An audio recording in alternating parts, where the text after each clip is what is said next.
Salam, saudara-saudari terkasih dalam Kristus. Hari ini kita akan merenungkan sebuah bagian yang sangat menarik dari Injil Matius, yaitu pasal 21 ayat 23 sampai ke 27.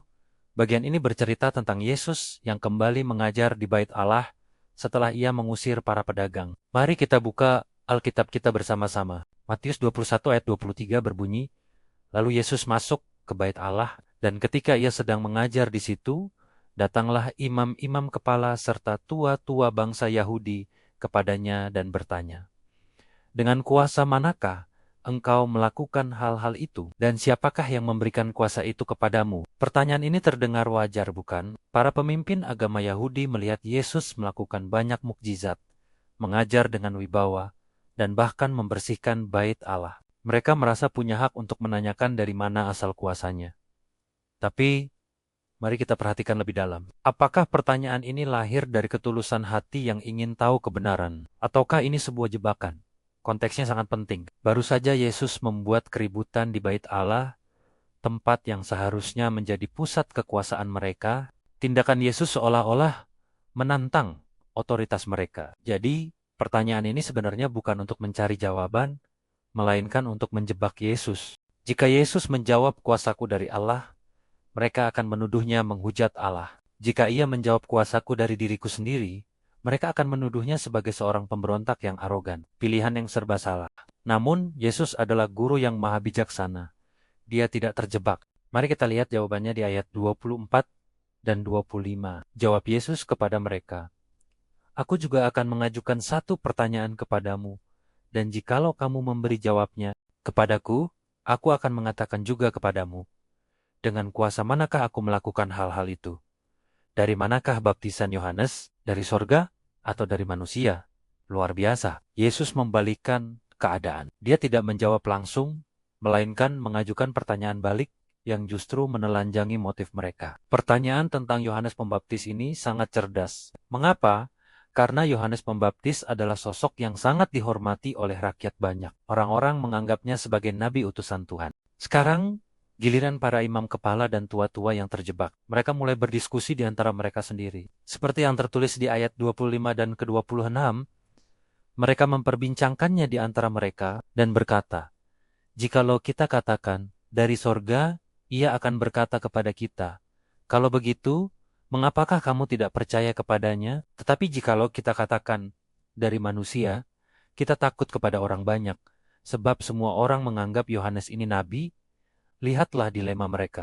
Kalau mereka mengakui baptisan Yohanes dari surga, itu sama saja mengakui bahwa mereka salah karena tidak percaya pada Yohanes. Padahal Yohanes Pembaptis telah bersaksi tentang Yesus. Artinya, mereka secara tidak langsung harus mengakui kuasa Yesus juga dari surga. Tapi kalau mereka bilang baptisan Yohanes dari manusia, wah, mereka bisa berhadapan dengan amukan massa yang sangat menghormati Yohanes. Reputasi dan keamanan mereka jadi taruhannya. Apa yang bisa kita lihat dari sini? Prioritas mereka bukanlah kebenaran. Prioritas mereka adalah posisi, kekuasaan, dan citra di mata publik. Mereka lebih takut pada manusia daripada takut pada Tuhan. Mereka lebih peduli pada pendapat orang banyak daripada mencari kehendak Allah. Ini adalah cerminan dari hati yang tertutup dan penuh dengan kepentingan diri sendiri. Akhirnya, apa jawaban mereka? Ayat 27. Lalu mereka menjawab Yesus, "Kami tidak tahu." Dan Yesus pun berkata kepada mereka, "Jika demikian, aku juga tidak akan mengatakan kepadamu dengan kuasa manakah aku melakukan hal-hal itu." Jawaban "kami tidak tahu" adalah sebuah pengakuan kekalahan. Itu bukan ketidaktahuan yang tulus, melainkan sebuah keengganan untuk mengakui kebenaran karena takut akan konsekuensinya. Mereka memilih untuk tetap berada di zona abu-abu, zona aman yang tidak menuntut mereka untuk mengambil sikap. Dan karena mereka menutup hati mereka terhadap kebenaran, Yesus pun tidak memberikan jawaban yang mereka minta. Saudara-saudari, apa relevansi kisah ini bagi kita hari ini? Sangat besar. Pertama, mari kita periksa hati kita. Ketika kita datang kepada Tuhan, apakah kita datang dengan hati yang tulus untuk mencari kebenaran? Atau kita datang dengan agenda tersembunyi? Apakah kita benar-benar ingin mengenal Dia dan kehendaknya, atau kita hanya ingin Tuhan mengkonfirmasi keinginan dan rencana kita sendiri? Seringkali kita berdoa bukan untuk mencari tahu apa mau Tuhan, tapi untuk memberitahu Tuhan apa mau kita. Kedua, Pelajaran tentang otoritas. Para pemimpin Yahudi merasa otoritas mereka terancam dalam hidup kita. Seringkali kita juga sulit untuk tunduk pada otoritas Tuhan. Kita ingin menjadi tuan atas hidup kita sendiri. Kita merasa lebih tahu apa yang terbaik untuk kita. Perikop ini mengingatkan kita bahwa otoritas tertinggi ada pada Tuhan. Kuasanya tidak perlu dipertanyakan, melainkan harus diakui dan diterima dengan iman. Ketiga, soal keberanian mengakui kebenaran. Para imam kepala lebih memilih tidak tahu daripada mengakui kebenaran tentang Yohanes yang akan menuntun mereka pada kebenaran tentang Yesus. Betapa seringnya kita juga bersikap demikian. Kita tahu apa yang benar, kita tahu apa yang Alkitab katakan, tapi kita takut akan konsekuensinya. Takut dikucilkan, takut dianggap aneh, takut kehilangan kenyamanan, takut harus berubah. Kita lebih memilih diam atau bersikap netral daripada berdiri teguh untuk kebenaran Kristus. Tuhan tidak mencari orang yang sempurna, tapi Ia mencari hati yang jujur dan terbuka. Hati yang siap menerima kebenarannya.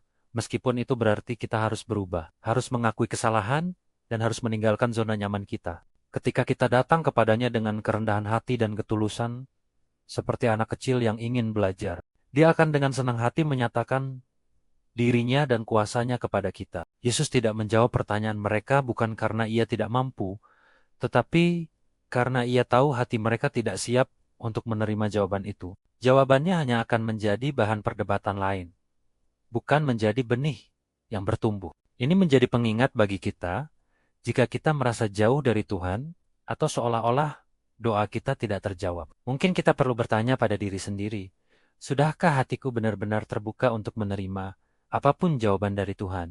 Mari kita belajar dari kesalahan para pemimpin Yahudi ini. Jangan biarkan kesombongan, kepentingan diri, atau ketakutan menghalangi kita untuk bertemu dengan Yesus secara pribadi. Jangan biarkan pertanyaan-pertanyaan kita menjadi jebakan, melainkan biarlah menjadi jembatan yang menghubungkan kita dengan sang sumber kebenaran itu sendiri.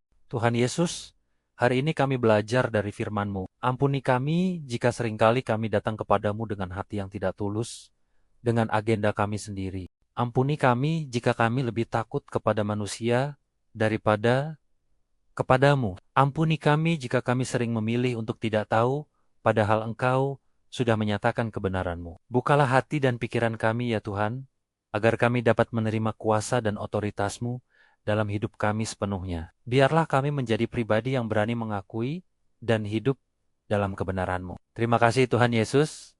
Amin. Terima kasih sudah merenung bersama hari ini. Jangan lupa untuk subscribe channel ini agar kita bisa terus bertumbuh bersama dalam firman Tuhan. Sampai jumpa di video selanjutnya. Tuhan Yesus memberkati.